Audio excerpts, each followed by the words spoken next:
Hello বন্ধুরা, welcome to my channel Itikatha memories চ্যানেলে তোমাদের সকলকে স্বাগত। এটা আমার এই চ্যানেলের প্রথম লং ভিডিও। যেহেতু এটা আমার চ্যানেলের প্রথম লং ভিডিও, তাই ভাবলাম তোমাদের সাথে আমার ভালো কিছু মুহূর্ত শেয়ার করি। এটা ছিল আমাদের গোয়ার ট্রিপ। রাঁচি থেকে যে বিকেলবেলায় ফ্লাইটটা ছাড়ে গোয়ায়, সেই ফ্লাইটেই আমরা গোয়াতে পৌঁছলাম। এই ট্রিপটা শুধু আমরা সিঙ্গেল ফ্যামিলি গেছিলাম। টানা প্রায় 2 ঘন্টা ট্রাভেল করার পর আমরা অবশেষে গোয়া এয়ারপোর্টে পৌঁছে গেলাম। গোয়ার এয়ারপোর্টটা এত সুন্দর যে চোখ ফেরানো যায় না। আমার তো মনে হচ্ছিল হোটেলে না গিয়ে এখানেই বসে থাকি। যাই হোক, অবশেষে আমাদের রিসর্ট থেকে যে গাড়িটা দেওয়ার কথা ছিল সে পৌঁছে গেল। আমরা চললাম রিসর্টের উদ্দেশ্যে। রাতের বেলা এয়ারপোর্ট থেকে বেরোনোর পর রাস্তাটা এত সুন্দর লাগছিল, চারিদিকে শুধু লাইট আর লাইট, আর চারপাশটা ভীষণ সুন্দর করে সাজানো। অবশেষে আমরা রিসর্টে পৌঁছলাম। রাতের ডিনার সেরে আমরা সকলে ঘুমিয়ে পড়েছিলাম, কেন কি কাল সকালে উঠেই বেরোতে হবে আমাদের ব্রেকফাস্ট করে ঘুরতে। তো ভীষণ টায়ার্ড ছিলাম, তাই আর রাতের ভিডিও করার আর ইচ্ছে হলো না। নেক্সট ডে সকালে উঠে ফ্রেশ হয়ে রেডি হয়ে আমরা চলে আসলাম ব্রেকফাস্টের জায়গায়। লাইভ কাউন্টারের সাথে সাথে ছিল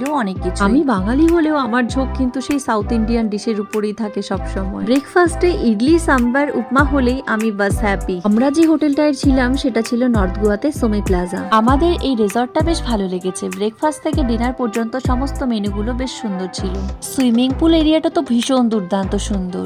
নর্থ গোয়াতে কেউ গেলে অবশ্যই সোমি প্লাজাটা ট্রাই করতে পারো, ভীষণ ভালো ভিউ। শেষমেশ ব্রেকফাস্টটা কমপ্লিট করে আমরা যাবো এবার গাড়ির কাছে। এখানে ঘোরার জন্য স্কুটি নয় তো গাড়ির দরকার হয়। আমরা স্কুটি নয়, আমরা একটা গাড়ি বুক করে নিয়েছি। এখানে এসে ঘুরতে হলে আমার মনে হয় গাড়ির ড্রাইভার না নিয়ে নিজেই ড্রাইভ করে চলো। গাড়িকে পার ডে হিসাবে রেন্টে নিয়ে নিলে আর নিজের ড্রাইভ করলে নিজের ইচ্ছে মতন যে কোনো জায়গায় যে কোনো সময় ঘুরতে যাওয়া যায়। তোমরা যদি ড্রাইভার বুক করো তাহলে তারা সকাল বেলায় বেরোয় আর রাতের বেলায় বেরোয়। আমরা যেহেতু গাড়িটাই রেন্টে নিয়ে নিয়েছিলাম, তাই গাড়িটাকে ভালো করে ভিডিও করে রাখতে হয়। কোথাও কোনো স্ক্র্যাচ আছে কিনা সেগুলো দেখে নিতে হয়। গাড়িটাকে যখন আমরা রিটার্ন করব তখন ওরা গাড়িটাকে চেক করে দেখে নেয় কোথাও কোনো স্ক্র্যাচ হয়েছিল কিনা। তাই জন্য আমরা কোনো রিস্ক না নিয়ে পুরো গাড়িটারই ভিডিও করে রেখে দিয়েছিলাম। আমাদের রিসর্টের কাছাকাছি প্রথমে বাঘা বীচটাই পড়ে, তাই প্রথমে ভাবলাম আমরা বাঘা বীচটা দিয়ে ঘুরে আসি। আমরা ভেবেছিলাম বোধহয় এখানে বেশি ক্রাউড হবে না, কারণ এখন তো বেশ ভালোই গরম পড়েছে। কিন্তু গিয়ে দেখলাম একেবারে উল্টো, প্রচুর ভিড় ছিল, প্রচুর। চলো এবারে যাই বাঘা বীচের উদ্দেশ্যে।